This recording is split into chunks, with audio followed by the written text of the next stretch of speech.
A chimney for me is about, making some kind of structure that holds something around it.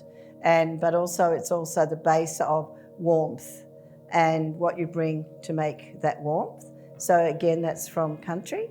And then of course you create the smoke, which is part of our way of saying that we're cleansing. I want to acknowledge the Wurundjeri people of the Kulin Nation as the original owners of this land. Part of this is to acknowledge that the consequences of invasion are unresolved, legally, morally, and economically. Whenever I give an artist talk in another place or even overseas, I try to make this acknowledgement of country. Chimney-store is a very particular case. What an acknowledgement of country attempts, always insufficiently, is the matter of this work. What do we say? What do we make? What do we need to imagine? What do we need to change? What words? What deeds? What do we do about this place being home?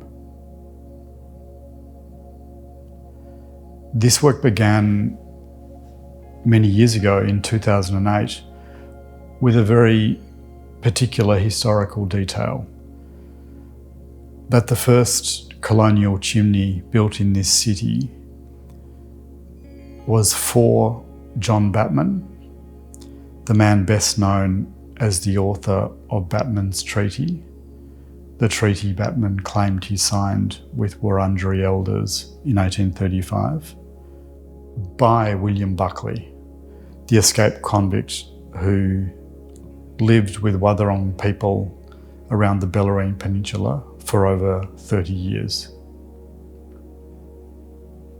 This work really began imagining a very simple form, something like a freestanding chimney, a very basic brick obelisk. That would also be a way for us to think about those two figures who are embroiled in that first colonial chimney, and to think about Batman's Treaty and all that it means for us in the present. This project was always conceived very simply as a basic vertical form, as well as thousands of words of plaques that would encase that simple brick freestanding structure. Here at Batman Park, in this form of the work, we see a mound covered in native grasses which buries and stores the bricks needed to build that freestanding structure, as well as one simple bronze plaque on the ground, as well as a third component, which is an artist's book. Presents all of the texts for the plaques that would encase that simple vertical form.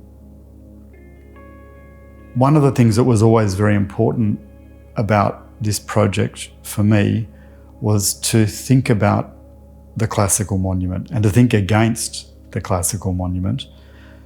And the way that a classical monument, I think, always tries to tell us about something which is held to be sovereign. The first person that I want to thank is the first person that I met up with when I first began to think about this project in 2008. Senior Wurundjeri Elder, Auntie Joy Murphy Wandon AO. I've learnt a great deal from Auntie Joy, and when she spoke very powerfully at the inauguration of this work, I was reminded of many occasions when she's hosted me at her home on her country, near Corranderk, a place that always reminds me of her great-great-uncle, William Barak, who's a very important protagonist in this project, and of the unceded sovereignty of Wurundjeri people, Barak's people, Auntie Joy's people. Chimney and Store has been sustained by the generous engagement of many people.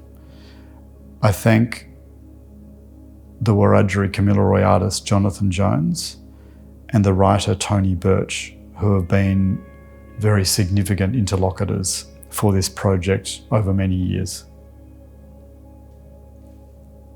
I thank the City of Melbourne, who co-commissioned this work with the Australian Centre for Contemporary Art, with the support of Tarrawarra Museum of Art. Chimney and Store couldn't have been made without a great many people in these organisations. Working with these people also led me to think about what it means to make a work at this site on the banks of the Birrarung Yarra River, very close to the original site of Batman's Hill and of that original European chimney. It also made me think about what it means to make a work in public space. A classical monument, I think, always desires an exaggerated visibility, a sense of permanence, and a way to finalise our relationship to the meaning of our histories. The title of this work, Chimney and Store, I hope tells us that this work asks something different. It wants us to imagine the meaning of our history in the present, and for that relationship to always be unstable. It moves in the wind, it changes with the seasons, and I hope it reflects and animates a shifting and unstable relationship to these histories which bear upon the present in such a strong way in this place.